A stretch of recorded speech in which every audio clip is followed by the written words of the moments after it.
there are billions of stars in the sky, so too are there countless worlds, places destroyed by war, built by peace, full of allies, enemies, lovers, and rivals. All of them, all of us, have one thing in common. We come from the stars, and to the stars we return. These are the adventures of the USS Zagreus.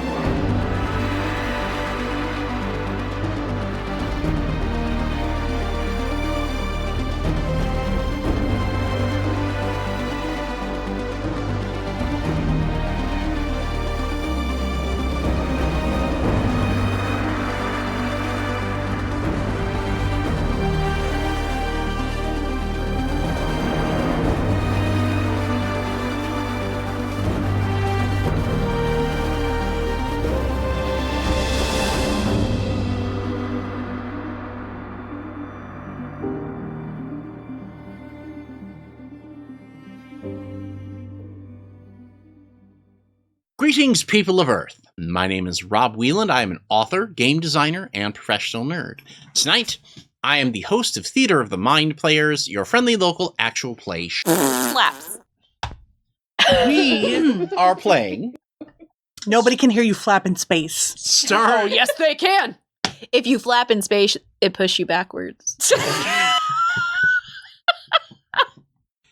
We are playing Star Trek Adventures from Modiphius. It is the official Star Trek role-playing game.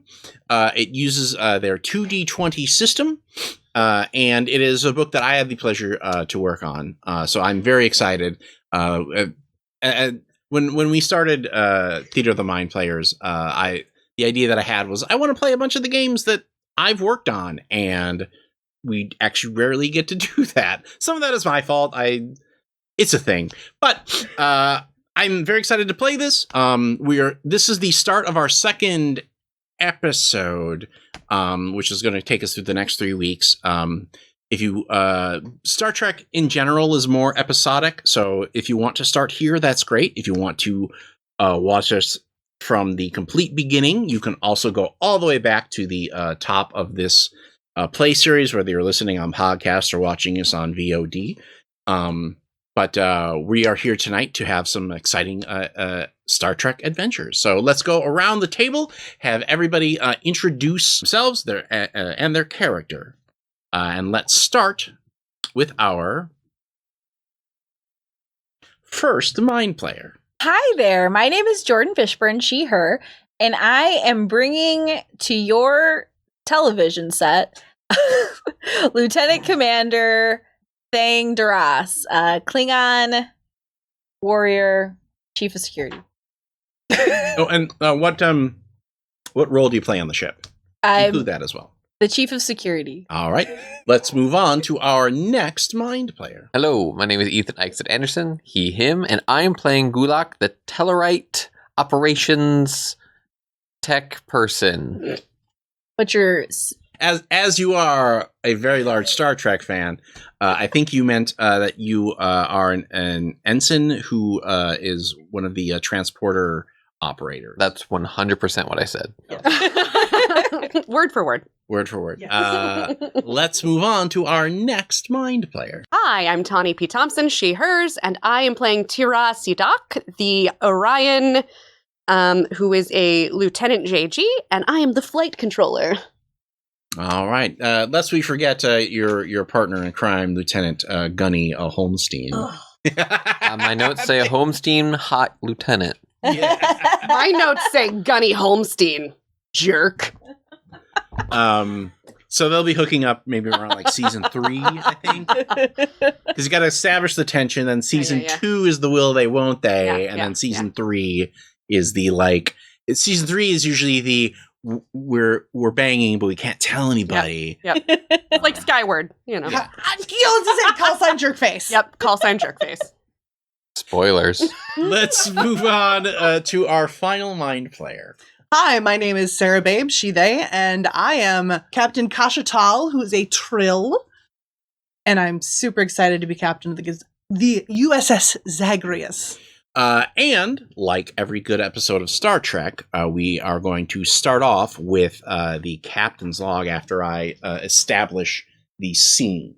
The USS Zagreus, which is the ship, is a Miranda-class vessel, which, for those of you who are giant Star Trek fans like Ethan, obviously means that this is the ship that a style of the ship like Khan had in Star Trek II, The Wrath of Khan, with sort of the gull wing nacelles instead of the Y formation of the nacelle in the back that the Enterprise has. It looks more like a pontoon boat. Right. If you catch our beautiful opening sequence, you'll get a good glimpse. Pressure's on, Brad. Yep. And put my credit at the end, my review. Jordan. But in this case, rather than the establishing shot of the Zagreus in orbit, the ship is rendezvoused, that's the word, with a ship that looks like two jacks, like children's toy jacks, like pushed together at the point. Revolving. Are they kissing? No. Little, yeah, kind of.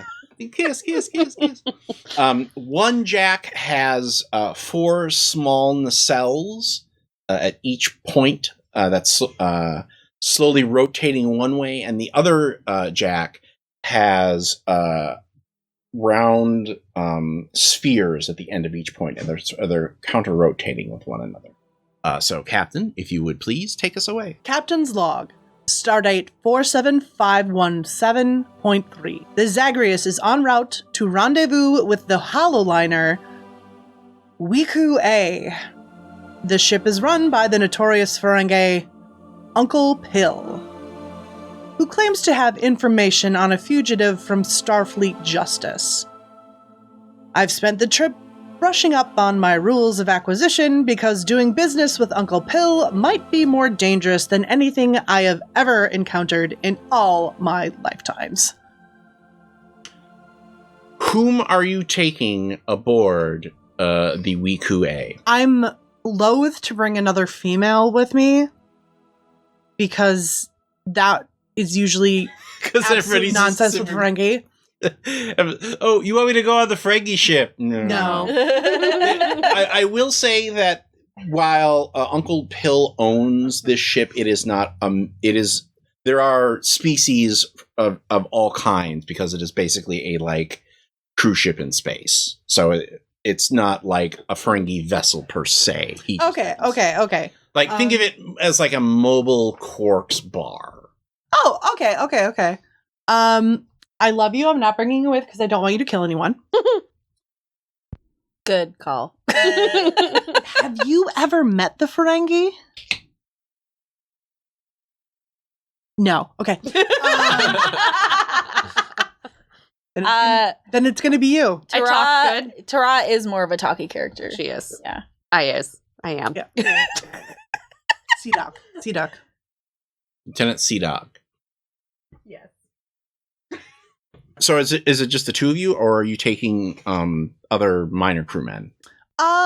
Because in Star Trek Adventures, one of the things that you can do is you can create minor background characters that eventually can grow into secondary characters or replacement characters. Wesley Crusher be a minor character?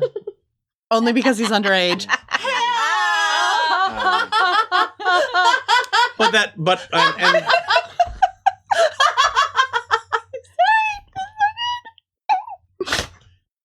that way you don't have to justify bringing the bridge crew around every time. If you're in a situation where you might need a specialist of some sort, you can do so. But if you want to just take her, that's perfectly fine. Actually, I want to bring whoever our xenobiologist is. Why are you taking a xenobiologist?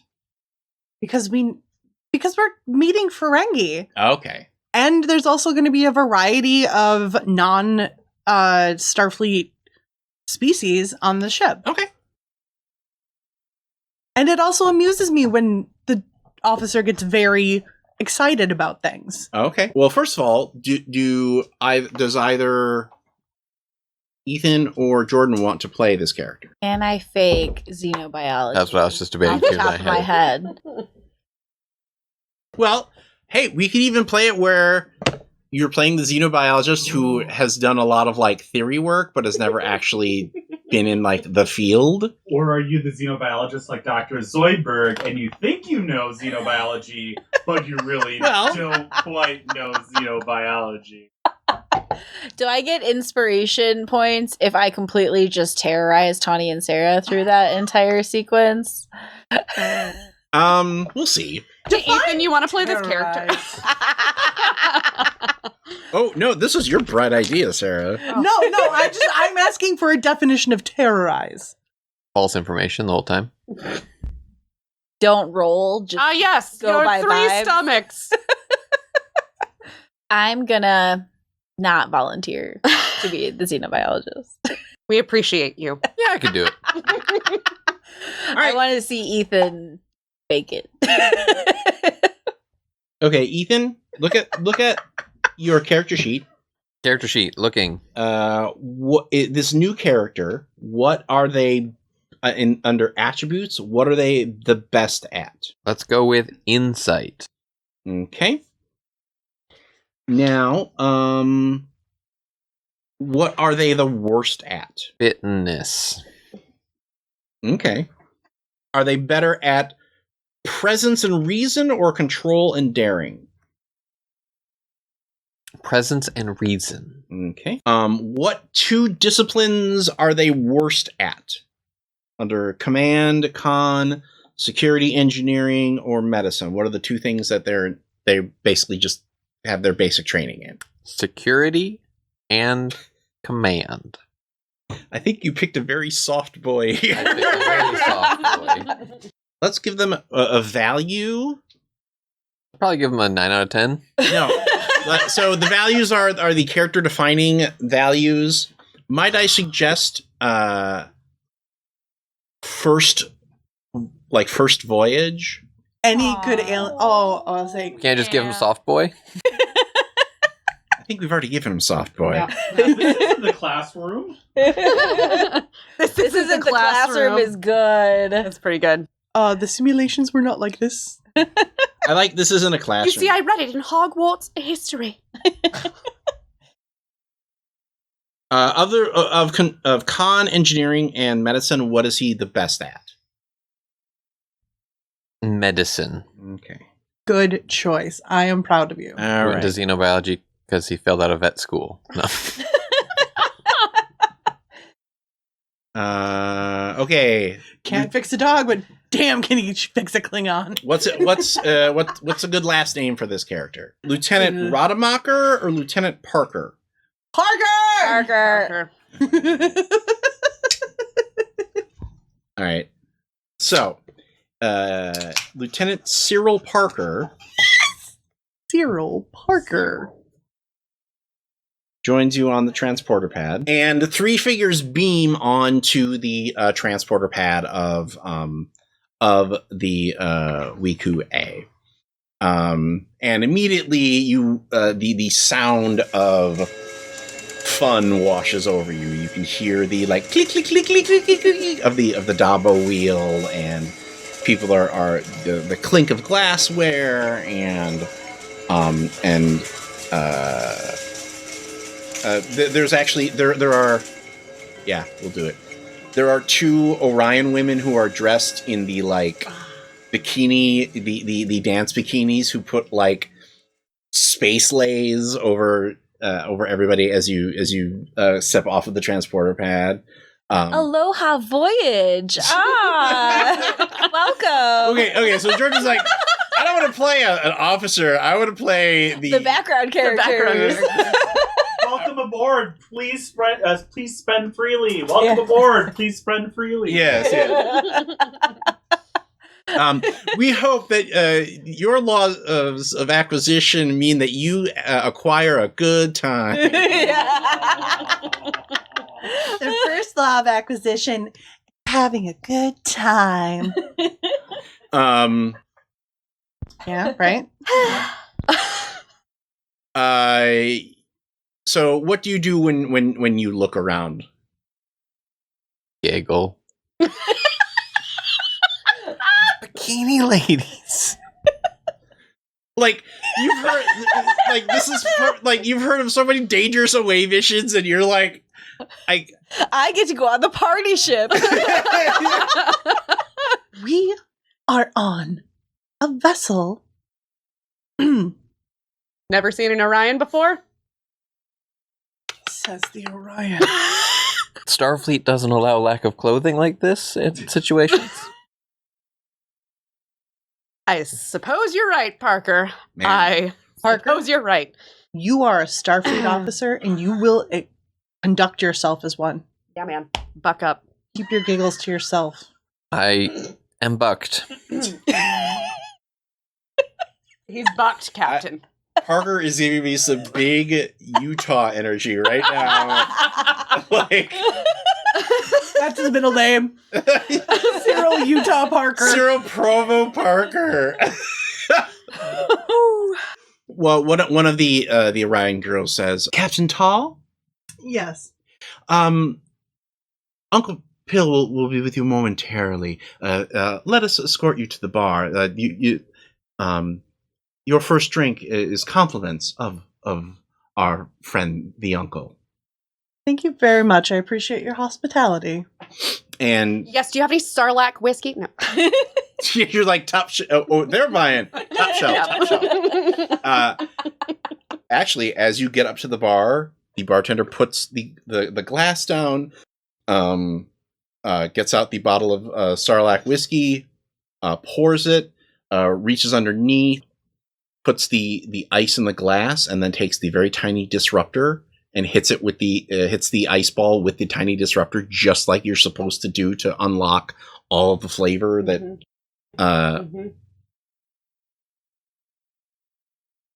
And you, madam? Romley nail, please. It's good. Like Some good shit. Not Synthahol. he pours a glass for you, and you, sir. Kid'll have a grape knee high. I don't know how to make that. Hold on a second. How about an apple teeny? One apple teeny coming right up. His next distinction is curl drink drunk. I think we can all safely agree that assuming that he survives, Cyril Parker will appear again in our show. yeah. So, I 100. mean, he's our new favorite soft boy. we need to have background characters at the bar, right? He's just, it's not the same! A gentleman walks up to you at the bar, and he says, I was going to offer to buy you a drink, but it seems like you've already been taken care of. He's tall, he's got a leather flight jacket, deep blue eyes, well-groomed beard, very Riker aura coming off this guy. Rob, why are you doing this to me? You know why. I know, but damn. Well, I could be persuaded to have another. And he gives the universal sign to the bartender for like another one of hers, and the bartender nods. I wave my hand and point at mine as well. Our captain, just a heads up. He's a human, probably from the Earth area. Oh, one other detail. Bajoran. Yes! She's like, I can check that one on my list! B, Bajoran. Oh my god, did Parker actually say it's a human? And it's like, you're looking like, no.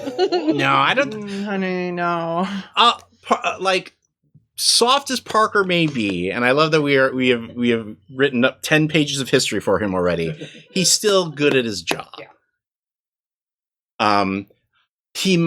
I feel like this may have been one of the first Bajorans that he's ever seen in person, but I feel like some of that is just like, as a xenobiologist, he's not studying like Klingons or Romulans or Trill because you guys are well known. Like he's got the deep cut stuff in his brain.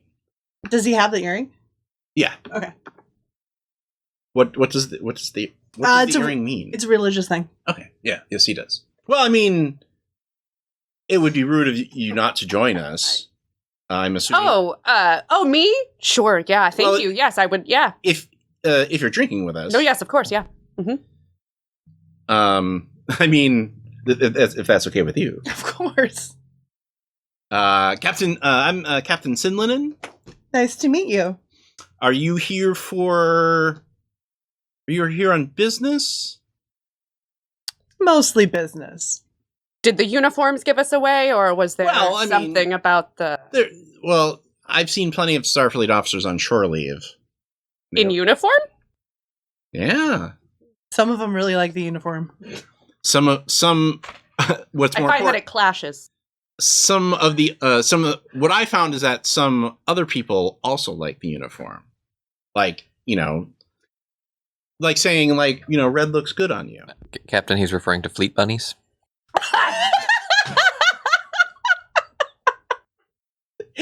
and poor Cena coughs up like $200 worth of whiskey through her nose. Come back. No, sweet. Bunnies. Shit, what was his name again? Sinlinen. It's like I'm just gonna. Yeah. Okay. You're just gonna look at his beard. Yeah.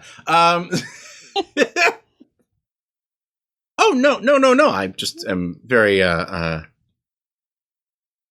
think it's important in a place like this to be as laid back as possible. Very much so. Relaxation is key. Exactly. I mean, because if you're here on business, then you're not going up to one of the holodomes. What happens in the holodomes? Well, it stays in the holodome. Fair That's enough. what they say. Fair enough. Well, that's the whole point. Is this ship travels around and visits planets that don't have access to holodeck technology, and for a minor fee, that's what Uncle Pil provides. And honestly, it's a good thing. You can get a lot of education out of a holodome. Yes. Yeah. You can get that. You sound like you have you ever been in one? Trying to decide. Probably not. Do we have one on our... You probably have a small holodeck. Okay. But like the dome implies that basically of the giant spheres that are on the outside of the ship, like a dome is like one of those. So it's a very large one. Cool. Of course, we have a holodeck on our ship, but I can't say that I've ever had the pleasure.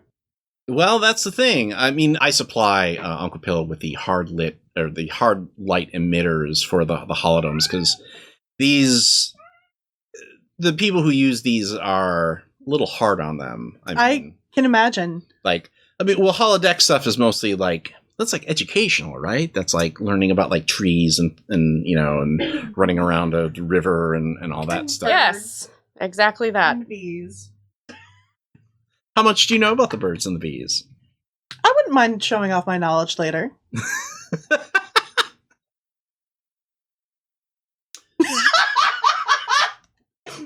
Captain Sinlingen smiles at that, and takes us, and like I think both the two of you both take like a sip at the same time, like. And before this scene can proceed into anything really interesting, Sinlingen kind of says, "Was there an eclipse suddenly as this massive Klingon brute looms over the two of you, like full like leather regalia, a vicious cut up one side of his face, like lining his nose. Greetings and honor. You are the Federation, Captain. Pil will see you now." Thank you very much. Should I follow you? Yes. My crew is coming with me as well. The soft one stays here. Why? The soft one doesn't wish to stay here? Because if 3 of you come, you outnumber me and Pil. Technically, I count as a half. We would never dare start any sort of confrontation with such a worthy warrior as yourself. Give me a Kissing a Klingon's ass roll. give me a insight plus command roll. And what are we rolling again? Okay, let's break out the roll here. So, when you make a roll in this game, you add an attribute to a discipline, and that sets your target number. You want your d20 that you roll, how many ever you are, to go underneath that target number. So what is your insight? So my insight is 10, and my command, you said? Yeah. Is 5, so I have to roll under a 15. A 15 or under. You roll 15 or under. Yeah, you roll 2 d20. Okay. Any dice that goes under that d20 or under that number 15 is a success. Okay. If you have a focus that would fit here, like I believe you probably have diplomacy as a focus.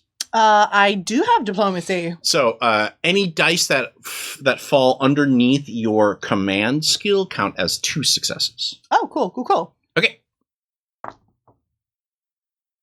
Ooh. They are both underneath 15. Okay. Unless I declare a target number, assume that it is 2. Okay. So you hit 2, which means that you have 2 momentum, which you can use. You can either bank for later, or you can use now to gain more information about him, to set up a fact. I would like if you. I'm sorry. As an example, well, what do you want to do? I guess. That's I was because I right now I'm convincing him to let us bring Soft Boy. I'm sorry, Ensign Parker. Or Is he an answer? Lieutenant. I feel like if he was teaching at the academy, he'd be at least lieutenant. Oh yeah. Like I feel like he was maybe like an adjunct professor, but still. Okay. So, this is to get Lieutenant Parker to come with us. Mm-hmm. I want to take one of the momentum and figure out what house he is from by his uniform. Oh. You recognize him as being from the house of Jidrock? Jidrock? Mm-hmm. Which is a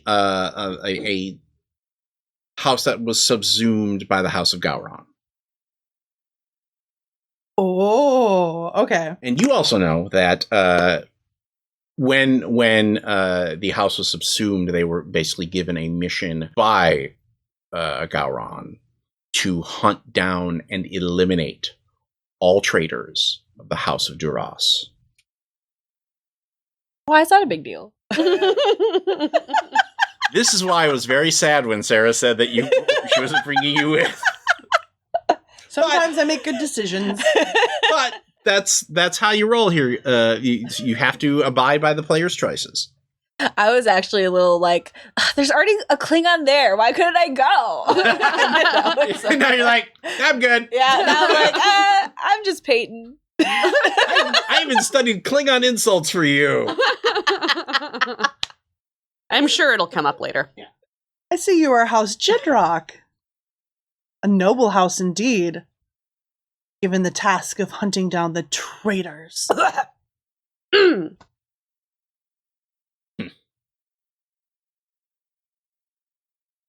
You feel like I do about the Vec Duras? Here's your Klingon lesson for the day, kids. Vec means garbage.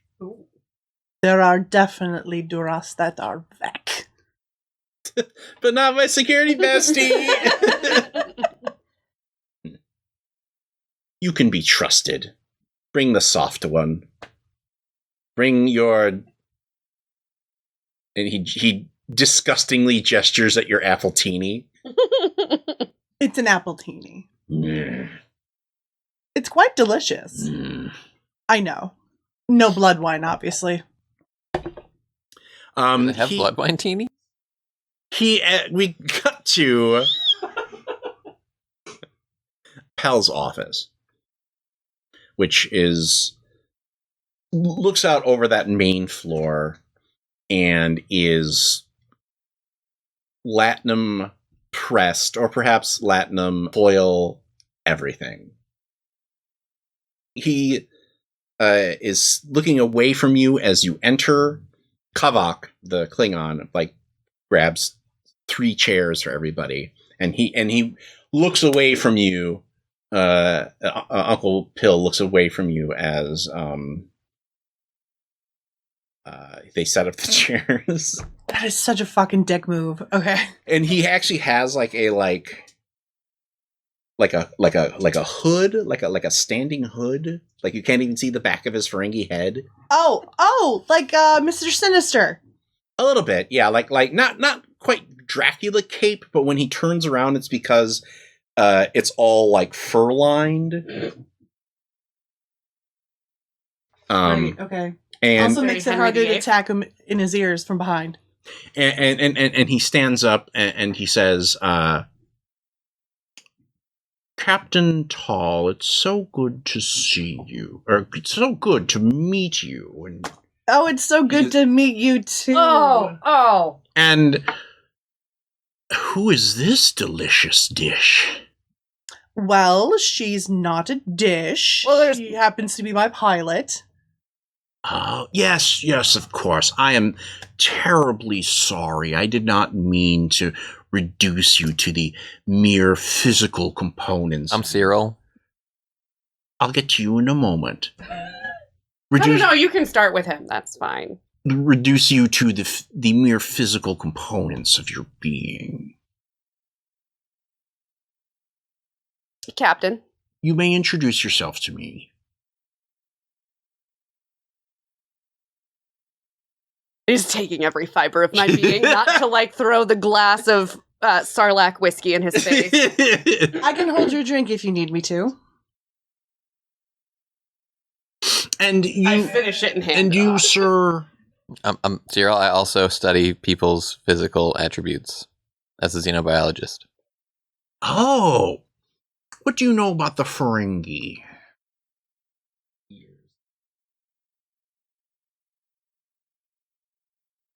He was actually telling me before we transported over the very interesting biology of your specific teeth, the sensitivity of your ears, a little bit about That's the word I would use. your culture. Oh yeah, he hasn't seriously jacked teeth.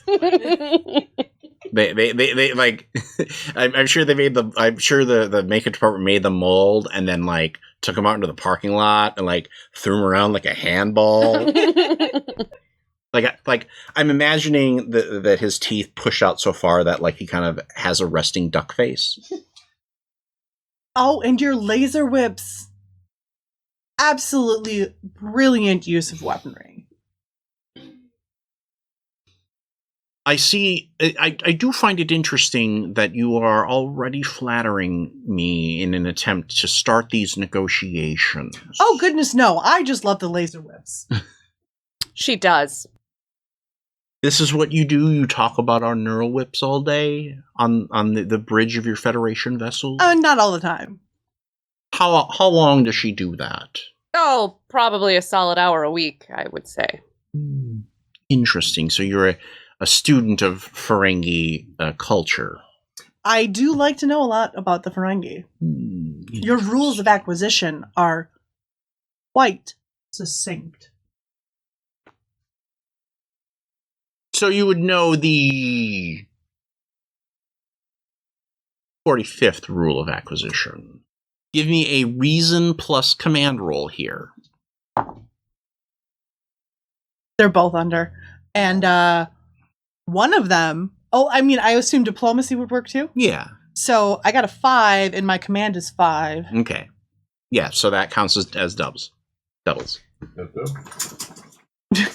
Everyone knows it's expand or die. So that means you've got 2 momentum right now. Well, you've done your reading. I mean, I do have to say I particularly am a favorite of Rule of Acquisition 48. The bigger the smile, the sharper the knife. Well, you don't have to worry about a sharp knife here. I simply have acquired some information that I thought that you might yes. be interested yes, in. A fugitive from Starfleet Justice. What do you know about the Obsidian Order?